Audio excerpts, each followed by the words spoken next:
रीवा जिले में प्रशासन के द्वारा की जा रही अतिक्रमण के खिलाफ कार्रवाई के दोहरे मापदंड दिखाई दे रहे हैं। कहीं बिना बताए आधी रात को बुलडोजर चल रहा है तो कहीं उच्च न्यायालय के आदेश को भी अनदेखी की जा रही है। सरकारी तालाब पर किए जा रहे अतिक्रमण के खिलाफ प्रशासन स्तर पर जब राहत नहीं मिली तो फरियादियों ने उच्च न्यायालय का दरवाजा खटखटाया। उच्च न्यायालय ने तुरंत हटाने का आदेश जारी कर दिया, लेकिन स्थानीय तहसीलदार पर इसका कोई भी असर नहीं दिखाई दिया। हैरत की बात तो यह है कि 4 बार इस बात की शिकायत जन सुनवाई में की जा चुकी है। कलेक्टर प्रतिभा पाल के द्वारा इस संबंध में संबंधित अधिकारी को निर्देश भी दिए गए, लेकिन संबंधित अधिकारी को कोई भी फर्क नहीं पड़ा। अब सवाल यह उठता है कि उच्च न्यायालय का आदेश भी क्या इन अधिकारियों के लिए मायने नहीं रखते, या फिर रीवा जिले में माननीयों की हुकूमत चलती है। जन सुनवाई में जिले के अतरेला क्षेत्र से आए ग्रामीणों ने बताया कि ग्राम पंचायत बरहुला के सरकारी तालाब में पक्का मकान बनाकर तालाब पर कब्जा किया गया है। इस बात की शिकायत तहसीलदार सर्किल अतरेला में की गई, लेकिन इसकी कोई कार्रवाई नहीं हुई। इसके बाद ग्रामीण जन सुनवाई में रीवा पहुंचे, लेकिन वह दस्तावेज लौटकर फिर उसी तहसीलदार के पास पहुंच गए। जब कोई कार्रवाई नहीं हुई तो ग्रामीणों ने उच्च न्यायालय का रुख किया। उच्च न्यायालय ने 60 दिवस के अंदर अतिक्रमण को हटाने का आदेश दे दिया और यह आदेश सर्किल अतरेला के तहसीलदार के नाम था, लेकिन इसका भी कोई असर तहसीलदार व स्थानीय प्रशासन पर नहीं पड़ा। ग्रामीणों का आरोप है कि तहसीलदार राजेंद्र शुक्ल के द्वारा यह कहा जा रहा है कि दूसरे पक्ष से समझौता कर लिया जाए। साथ ही ग्रामीणों का यह भी आरोप है कि एसडीएम साहब के यहां से दूसरा ऑर्डर आपके खिलाफ भी हो सकता है।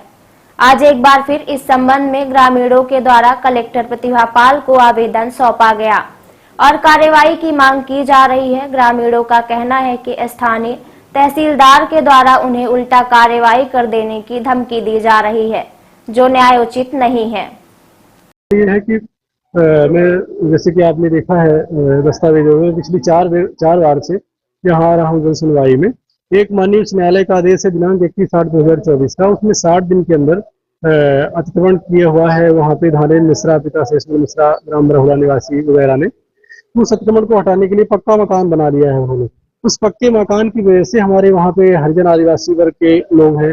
आप जैसे देखेंगे इसमें जो पटवारी प्रतिवेदन रोहित सिंह साहब ने दिया हुआ है, इसमें ओबीसी समाज और दलित समाज के लोगों ने हस्ताक्षर किए हुए हैं। पटवारी पंचनामे में स्पष्ट उन्होंने लिखा हुआ है कि पक्का मकान बना करके और अतिक्रमण कर लिया गया है।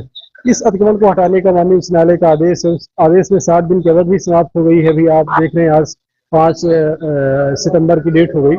हम 4 बार जन सुनवाई में आ चुके हैं। आश्वासन मिलता है माननीय अपर कलेक्टर मैडम द्वारा, पीके पांडे साहब द्वारा मार्क किया गया, तो कोई कार्रवाई अभी तक हुई नहीं है। तो मेरा निवेदन आज फिर से हुआ है, माननीय कलेक्टर मैडम से भी मिलेंगे, अपर कलेक्टर मैडम से मिल चुके हैं कि इस अतिक्रमण को हटाया जाए। और इसके बाद हमने लिखा हुआ है आवेदन में कि अगर ये नहीं हटता है तो कंटेम्प्ट ऑफ कोर्ट लगाएंगे इसमें हम, थोड़ा सा और इंतजार करने के बाद।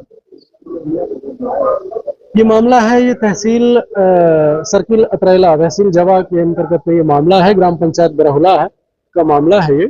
और वहाँ पे जो सरपंच साहब हैं, सरपंच महोदया श्रीमती शकुंतला तिवारी जी, उनका भी सहयोग रहता है कि अतिक्रमण ये बना रहे और गैर कानूनी प्रकरणों में भी संलिप्त रहती हैं। उनके खिलाफ भी दिनांक 22/8/2024 को माननीय उच्च न्यायालय ने ऑर्डर किया हुआ है।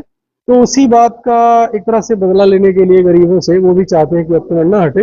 और इन सब प्रकरणों में, हालांकि ये दूसरा प्रकरण है, मुझे कहना तो नहीं चाहिए, दीपक तिवारी जी हैं, उनके बालक हैं शकुंतला तिवारी जी जो हमारी सरपंच साहब हैं, उन्होंने हमें तो गोली मारने तक की धमकी दी कि आप ये सब करते हैं आपको गोली मरवा देंगे। इसमें एक दलित महिला के घर वो गए, मैं बता रहा हूँ, दलित महिला ने हलफनामा दे के, मेरे पास हलफनामा है मैं आपको दे दूंगा, उन महिला के ऊपर वो दबाव बनाए कि विवेक तिवारी के खिलाफ आप फर्जी आवेदन दीजिए। और भी तरीकों से फोन में कॉल रिकॉर्डिंग्स हैं दीपक तिवारी जी की, वो धमकी देते हैं, कहीं कुछ मतलब तथ्य विहीन उनकी बातें चलती रहती हैं। उस हलफनामे की हमें बात थोड़ा सा मैं कंप्लीट करना चाहूंगा। उस हलफनामे में उस दलित महिला ने ये कहा है कि विवेक तिवारी के खिलाफ हमने कोई आवेदन नहीं दिया है और ये हमारे घर दीपक तिवारी जी 3 अन्य लोगों के साथ आए थे और कह रहे थे कि विवेक तिवारी को गोली मरवा देंगे, जब आवेदन देने के लिए वो महिला नहीं तैयार हुई। तो इस तरह से ये शोषण करते हैं सभी वर्गों का।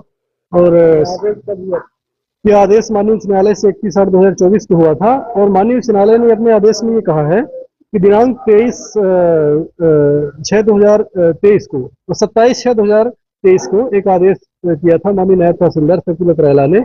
उसमें उन्होंने कहा था कि ये अतिक्रमण हटाया जाए, उसमें पालन नहीं हुआ। हमने आवेदन दिया माननीय तहसीलदार सर्किल अतरैला के यहाँ, फिर इसके बाद माननीय उच्च न्यायालय गए तो वहां से ऑर्डर हुआ कि उस आदेश का पालन, यानी कि माननीय तहसीलदार नायब तहसीलदार सर्किल अतरैला के आदेश का पालन 60 दिन के अंदर किया जाए, जो हो नहीं रहा है सर। यही